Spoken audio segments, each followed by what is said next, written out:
ආයිබෝවන් අද පුතේ අපි කතා කරන්න යන්නේ 10 ශ්‍රේණියේ පළමුවන ඒකකය වන තොරතුරු හා සංවේදන තාක්ෂණය කියන ඒකකය පිළිබඳවයි. මේ ඒකකයේ යටතේ හතරවන අනුමාතෘකාව වන තොරතුරු හා සංවේද තාක්ෂණ යෙදවීම පිළිබඳව අපි අද සාකච්ඡා කරමු.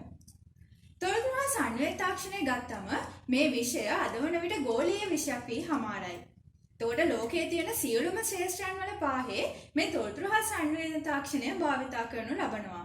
එතකොට මේ ශ්‍රේෂ්ඨයන් අතුරින් අද අපි කතා කරන්න ලෑස්ති වෙන්නේ ගමනාගමනය, කර්මාන්ත, ව්‍යාපාර, කෘෂි කර්මාන්තය, විනෝදාස්වාදය යන ශ්‍රේෂ්ඨයන් වල කොහොමද මේ තොරතුරු හා සංවේදන තාක්ෂණය භාවිතා වෙන්නේ කියලා. හරි. අපි ඉස්සෙල්ලාම බලමු පුතේ මේ කෘෂි කාර්මික ශ්‍රේෂ්ඨය තුල කොහොමද මේ තොරතුරු හා සංවේද තාක්ෂණය භාවිතා වෙන්නේ කියලා. කෘෂිකාර්මික ශ්‍රේෂ්ඨය ගත්තොත් එහෙම මේ කෘෂිකාර්මික ශ්‍රේෂ්ඨය තුල තොරතුරු හා සංවේදන තාක්ෂණය භාවිතා වෙන තවත් එක් වැදගත් සම්දිස්ථානයක් විදියට මේ පරිගණක පද්ධති මගින් ක්‍රියාත්මක වන හරිතාගාර වගාව හඳුන්වන්න පුළුවන්. ඉංග්‍රීසි වලින් නම් අපි කියනවා ග්‍රීන් හවුස් කියලා. මේ ග්‍රීන් හවුස් මාර්ගයෙන් පුතේ ගොවි මහතුන්ට පුළුවන් තමන්ගේ භවභෝග අස්වැන්න ස්වාභාවික ව්‍යසනයන්ගෙන් ඒ කියන්නේ තද අවුව, තද සුළඟ, උෂ්ණත්වය, වැස්ස, කෘමි වදුරු මෙන්න මේ වගේ දේවල් වලින් තමන්ගේ භවභෝග අස්වැන්න ආරක්ෂා කරලා තබා ගන්න පුළුවන්. එතකොට මේ ග්‍රීන් හවුස් එකකින් සිද්ධ වෙන්නේ වගාවන්ට සුදුසු ලෙස ජලය, ආලෝකය, වාතය, ආර්ද්‍රතාවය මෙන්න මේ වගේ දේවල් මෙන්න මේ වගේ සාධක පාලනයකින් යුක්තව ලබා දීමක් තමයි මෙහිදී සිද්ධ වෙන්නේ. ඒ වගේම ගොවි මහතුන්ට පුළුවන් අවසානයේදී ඉතා උසස් මට්ටමේ භවභෝග වෙළඳපළට නිකුත් කරන්න මේ ග්‍රීන් හවුස් මාර්ගයෙන්. හරි. දැන් අපි බලමු පුතේ පුංචි වීඩියෝ ක්ලිප් එකක් මේ ග්‍රීන් හවුස් එකක ක්‍රියාකාරීත්වය කොහොමද සිද්ධ වෙන්නේ කියලා. Greenhouse vegetables, amongst the most popular and widespread crops in the world. In order to grow high-quality greenhouse vegetables and maximize the yield, they must be handled with precision while creating an optimal growth environment. First, prepare the soil for planting. Preparation is by installing the drip system in the greenhouse. Sterilizing substances can also be added to the soil or substrate via the irrigation system. When the soil is ready, the planting step starts. A few days after planting, it is recommended to start the drying process for 1 to 3 days. This forces the seedling to develop its roots and the plant to grow faster. The use of isolated substrates offers a higher level of control over the growing process and reduces the risk of pest damage. Irrigation is carried out according to the weather. Correct doses of water and fertilizer give maximum yield. The use of dripping enables more adequate irrigation and fertilization for the plant needs and savings in water and manpower. Greenhouse culture regulates the weather conditions and offers optimal control of the crop. The recommended temperature is 14 to 21 degrees Celsius. Cooling of the greenhouse by means of foggers during hot months may result in a 30% increase in the yield. Continuous maintenance is required during the growth period. Trellising, removal of shoots and old leaves from the sides enables the plant to grow upwards and improves the surrounding microclimate. Treatment spraying may be carried out as needed by the foggers as well. When flowering commences, pollinating bees must be brought into the greenhouse. After pollination, the fruit starts ripening and growing. The growth cycle of greenhouse vegetables is 6 to 11 months, depending on the crop and the grower's plan. The greenhouse significantly extends the length of the growing season. The fruit is picked in cycles every few days based on the ripeness of the fruit. By creating optimal conditions, a maximum high-quality yield is obtained, ready to start its way to worldwide markets. හරි. දැන් අපි බලමු පුතේ මේ කෘෂිකාර්මික ශ්‍රේෂ්ඨය තුල කොහොමද robot තාක්ෂණය භාවිතා කරන්න කියලා. විශාල වගාබිම් ගත්තොත් එහෙම මේ විශාල වගාබිම් වල පැල එහා මෙහා ගෙන යාම ඉතාමත් අසීරු කටයුත්තක් වෙනවා. ඒ වගේම පැල සිටුවනකොට මේ පැල අතර පරතර ඒකාකාරීව තබා ගැනීමත් ඉතාමත් අපහසු කාර්යයක් වෙනවා. මෙන්න මේ සියලුම අසීරුතාවයන් අපහසුතාවයන් මගහරවා ගැනීම සඳහා තමයි මේ රොබෝ තාක්ෂණය පැල සිටුවීම සඳහා භාවිතා කරනු ලබන්නේ. ඊළඟට අපි බලමු කාලගුණික මිනුම් යන්ත්‍රය පිළිබඳව. මේ කාලගුණික මිනුම් යන්ත්‍රයත් ගොවි මහතුන්ට ඉතාමත් උපකාරී වන යන්ත්‍රයක් විදිහට තමයි අඳුනගන්න පුළුවන් වෙන්නේ. මේ මගින් කාලගුණික තත්ත්වයන් කියන්නේ වර්ෂාපතනය, සුළඟේ දිශාව, සුළඟේ වේගය වගේ කාලගුණික තත්ත්වයන් පිළිබඳ වාර්තාවන් ගොවි මහතුන්ට ලබා ගන්න පුළුවන්. මේ මගින් භෝග වගාවන්ට සහ අස්වනු නෙළීමට සුදුසු කාලය ගොවි මහතුන්ට තීරණය කරගන්න පුළුවන්. දැන් අපි බලමු මේ වගා බිම් වල ජල කළමනාකරණ කටයුතු සඳහා කොහොමද මේ තොරතුරු හා සංවේදන තාක්ෂණය භාවිතා කරන්න කියලා. වගා බිම් වල ජල කළමනාකරණ කටයුතු පරිගණකගත කිරීම මගින් ඉතාමත් පහසුවෙන් තමගේ භවභෝග සහ අස්වැන්නට ජලය ලබා දීම සඳහා මේ ගොවි මහතුන්ට හැකි වී තිබෙනවා. එතකොට මේ පද්ධතිය ස්වයංක්‍රීයව ක්‍රියාත්මක වන පද්ධතියක්. ජල කළමනාකරණ කටයුතු පරිගණකගත කිරීම මගින් තියෙන ප්‍රධානතම වාසිය වෙන්නේ ජලය අපතේ යාමක් සිද්ධ වෙන්නේ නැහැ. ඒ වගේම ජලය නොමැති වීමෙන් භවභෝග විනාශ වීමක් සිදු වෙන්නේ නැහැ. හරි. දැන් අපි බලමු පුතේ මේ කෘෂි කර්මාන්තය සඳහා අන්තර්ජාලය කොහොමද යොදාගන්නේ කියලා. නව භවභෝග අන්තර්ජාලය හරහා අලෙවි කිරීම සහ ලබා ගැනීම. ඔයාලා දන්නවා මේ කාලේ කියන්නේ වර්තමානයේ වන විට ගොඩක් පාරිභෝගිකයන් යොමු වෙලා තියෙනවා අන්තර්ජාලය හරහා භාණ්ඩ හා සේවා මිලදී ගැනීමට. එතකොට ගොවි මහතුන්ට පුළුවන් තමගේ නව භවභෝග අන්තර්ජාලය හරහා විකිණීමටත් කියන්නේ අලෙවි කිරීමටත්.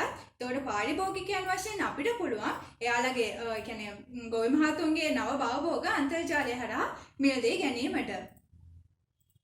හරි. දැන් අපි බලමු පුතේ මේ අස්වනු නෙළියම සඳහා කොහොමද රොබෝ තාක්ෂණය භාවිතා කරන්නේ කියලා. රොබෝ තාක්ෂණය අස්වනු නෙළියම සඳහා භාවිතා කිරීමේදී මේ රොබෝ යන්ත්‍ර මගින් පළමුවෙන්ම සිදු කරනු ලබන්නේ නිරීක්ෂණයක් මගින් භෝගයේ තත්ත්වය පරීක්ෂා කිරීමක් කරනවා. එතකොට මේ තත්ත්ව පරීක්ෂා කිරීමෙන් අනතුරුව තමයි මේ භවභෝග නෙළියම සිදු කරනු ලබන්නේ. එතකොට මේකෙන් තියෙන ප්‍රධානතම වාසිය තමයි විශාල වගා බිම් වල අස්වනු නෙළීමේ අපහසුතාවය මගහරව ගන්න පුළුවන්. හරි. දැන් අපි පුංචි වීඩියෝ ක්ලිප් එකක් බලමු පුතේ මේ රොබෝ තාක්ෂණය කොහොමද අස්වනු නෙළීම සඳහා භාවිතා කරන්න කියලා.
දැන් අපි බලමු පුතේ මේ ස්වයංක්‍රීය කෘමී පාලන යන්ත්‍රය පිළිබඳව. මේ ස්වයංක්‍රීය කෘමී පාලන යන්ත්‍රය මගින් සිදු කරනු ලබන්නේ කෘමීගෙන් වන හානිය වළක්වා ගැනීම සඳහා ගොවි මහතුන්ට උදව්වක් විදියට භාවිතා කරන්න පුළුවන්. එතකොට මේකෙන් සිද්ධ වෙන්නේ කෘමීන් සිටින දිශාව සහ කෘමීන් වර්ධනය වන තැන් පරිගණකයකින් නිරීක්ෂණය කරලා වාර්තාවක් ගොවි මහතුන්ට ලබා දෙනවා. එතකොට මේ වාර්තා මාර්ගයෙන් යම්කිසි නිරීක්ෂණයක්, ඒ කියන්නේ පරීක්ෂණයක් සිදු කරලා බලලා අවශ්‍ය පිළියම් ගොවි මහතුන්ට යොදන්න පුළුවන්. හරි. දැන් අපි බලමු පුතේ ස්වයංක්‍රීය වල්පැළ ඉවත්කරණය පිළිබඳව. විශාල වගා බිම් ගත්තොත් එහෙම මේ විශාල වගා බිම් වල වල්පැළ ඉවත් කිරීම ඉතාමත් අපහසු කාර්යයක්. එතකොට මේ ස්වයංක්‍රීය වල්පැළ ඉවත්කරණය මගින් විශාල වගා බිම් වල භෝගාතර එහා මෙහා ගමන් කරමින් ලබා දීලා තියෙන උපදෙස් අනුව වල්පැළ සහ භෝග වෙන්කර හඳුනාගෙන මේ වල්පැළ ඉවත් කිරීමක් තමයි මෙහිදී සිදු වෙන්නේ. හරි. අපි දැන් පුංචි වීඩියෝ ක්ලිප් එකක් බලමු කොහොමද මේ ස්වයංක්‍රීය වල්පැළ ඉවත්කරණය ක්‍රියාත්මක වෙන්නේ කියලා.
දැන් අපි බලමු පුතේ මේ ගමනාගමන ශ්‍රේෂ්ඨය තුළ කොහොමද මේ තොරතුරු හා සංවේදන තාක්ෂණය යොදාගන්නේ කියලා.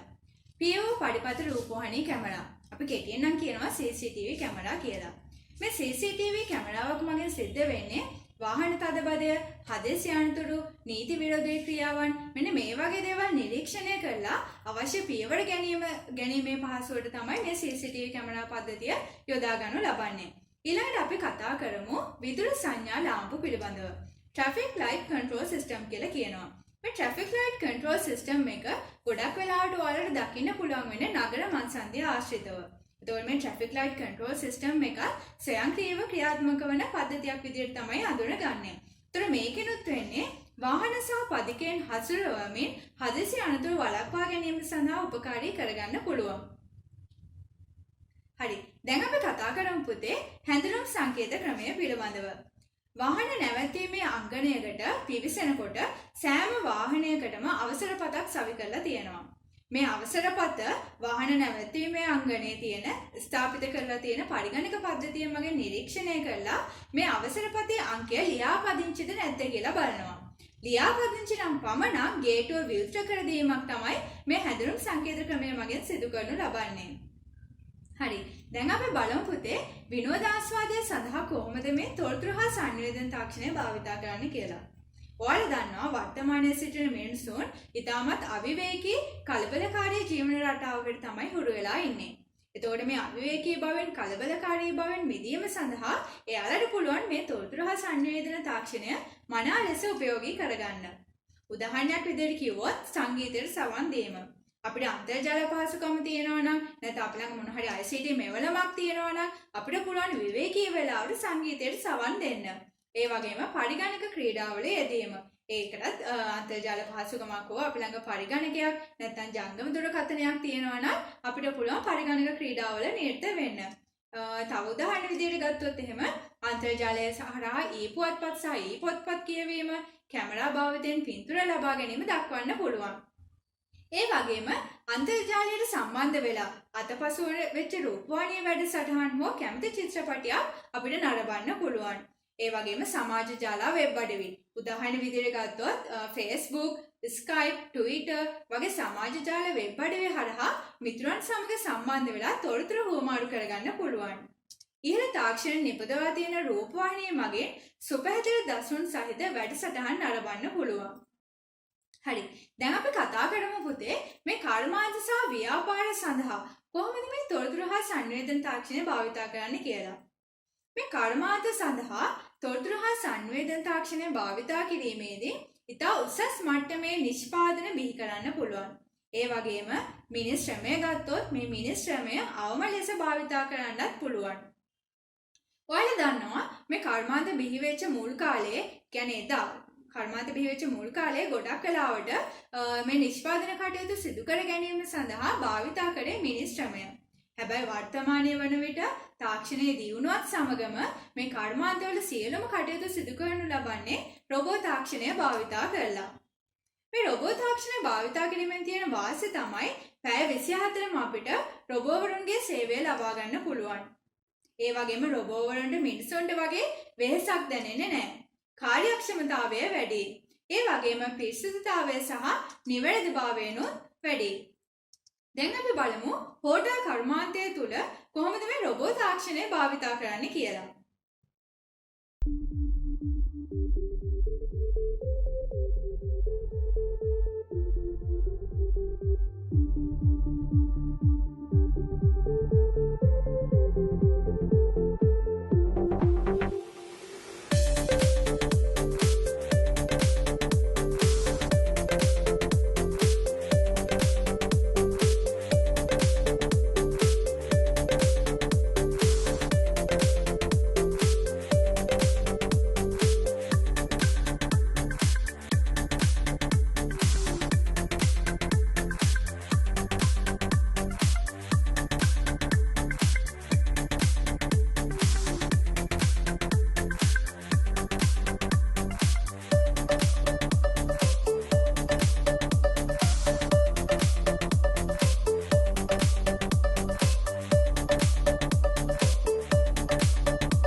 දැන් අපි කතා කරමු පුතේ මේ වීඩියෝ සම්මන්ත්‍රණ පිළිබඳව.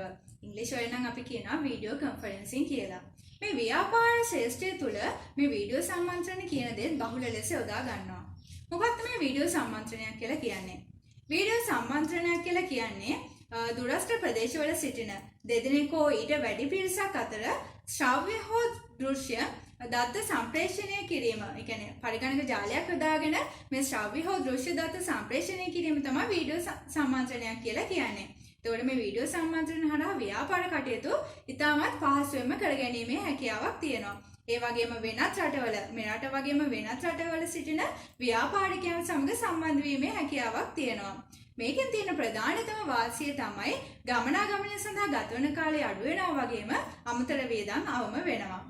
හරි. දැන් අපි කතා කරමු e-බැංකු පද්ධතිය පිළිබඳව. e-banking system කියලා කියනවා. මේ e-banking system එක ගත්තොත් එහෙම ව්‍යාපාරිකයන්ට වගේම අපිටත් අපේ එදිනෙදා කටයුතු ඉතාමත් පහසුවෙන් කරගැනීමේ හැකියාවක් තියෙනවා. උදාහරණයක් විදිහට ගත්තොත් එහෙම ATM machine එක. ATM machine එක ගත්තොත් ව්‍යාපාරිකයන්ට පුළුවන් පැය 24 ඕනෑම වෙලාවක ATM machine එක හරහා මුදල් තැන්පත් කිරීමටත් නැවත එම මුදල් ලබා ගැනීමටත් ඒ වගේම ව්‍යාපාරිකයන්ට පුළුවන් අන්තර්ජාලය හරහා සම්බන්ධ වෙලා ඕනෑම ගනුදෙනුවක් සිදු කර ගැනීමට. ඒ වගේම දුරකථන බිල්, ජල බිල්, විදුලි බිල්පත් මෙන්න මේ වගේ දේවලුත් මේ e-banking system එක හරහා ව්‍යාපාරිකයන්ට කරගන්න පුළුවන්. හරි. දැන් අපි කතා කරමු මානව සම්පත් කළමනාකරණය ඇතුලේ කොහොමද මේ තොරතුරු හා සංවේදන තාක්ෂණය භාවිත කරන්නේ කියලා. මානව සම්පත් කළමනාකරණය ගත්තොත් එහෙම මේ මානව සම්පත් කළමනාකරණයේදී තොරතුරු හා සංවේදන තාක්ෂණය භාවිත කරන ප්‍රධාන යන්ත්‍රයක් විදියට අපිට මේ ඇඟිලි සලකුණු සුපරික්ස් එකය එහෙම නැත්නම් කාඩ්පත් කියවනය හඳුන්වන්න පුළුවන්. මේවා ගොඩක් වෙලාවට පුතේ අපිට දකින්න පුළුවන් වෙන්නේ රාජ්‍ය ආයතන සහ පෞද්ගලික ව්‍යාපාරවල. මේ යන්ත්‍ර මගින් සිදුවෙන්නේ සේවකයන් ආයතනය වෙත පැමිණි වේලාව සහ පිටුව වේලාව සඳහන් කරගෙන භාගත කිරීමක් තමයි මෙහිදී සිදුවෙන්නේ. හරි. දැන් අපි කතා කරමු ඔයාලා ගොඩක් දන්න මාතෘකාවක් ගැන මාර්ගගත සාප්පු සවාරිය. එහෙම නැත්නම් ඔන්ලයින් shopping කියලා කියනවා. මොකද්ද මේ ඔන්ලයින් shopping කියලා කියන්නේ? ඔන්ලයින් shopping කියලා කියන්නේ අන්තර්ජාලය ඔස්සේ මෙරට හෝ පිටරට වෙළඳ ආයතනයකින් භාණ්ඩ හෝ සේවා සැපයීමත් ඒවා පාරිභෝගිකයන් විසින් මිලදී ගැනීමත් මේ ඔන්ලයින් shopping කියලා හඳුන්වන්න පුළුවන්. එතකොට අපිට ඕනෑම ස්ථානයක ඉඳලා පහසුවෙන් මේ භාණ්ඩ හා සේවා මිලදී ගැනීමේ හැකියාව මේ සතු වෙනවා. මේකේ තියෙන වාසිය විදියට අපිට පුළුවන් පැය 24 ඕනෑම වෙලාවකදී මේ භාණ්ඩ හා සේවා මිලදී ගන්න. ඒ වගේම හඩකාඩ්පතින් මුදල් ගෙවීමේ පහසුව තියෙනවා. භාණ්ඩ හෝ සේවාව අපේ නිවසේම ලබා ගැනීමේ පහසුව තියෙනවා. ඒ වගේම පහසු ස්ථානයක සිට භාණ්ඩය නිරීක්ෂණය කරලා ඇනෝම් කරන්න පුළුවන්. හරි. අද අපි කතා කරේ තොරතුරු හා සංවේදන තාක්ෂණය කියන ඒකක යටතේ හතරවන අනුමාතෘකාව වන තොරතුරු හා සංවේදන තාක්ෂණයේ යෙදවීම පිළිබඳවයි. එතකොට මම ප්‍රධාන වශයෙන් යෙදවීම් පහක් පිළිබඳව සාකච්ඡා කළා. ගමනාගමනය, කර්මාන්තය, කෘෂි කර්මාන්තය, ව්‍යාපාර, විනෝදාස්වාදය සඳහා කොහොමද මේ තොරතුරු හා සංවේදන තාක්ෂණය භාවිතා කරේ කියන දේ තමයි අපි අද සාකච්ඡා කරේ. ආයුබෝවන්.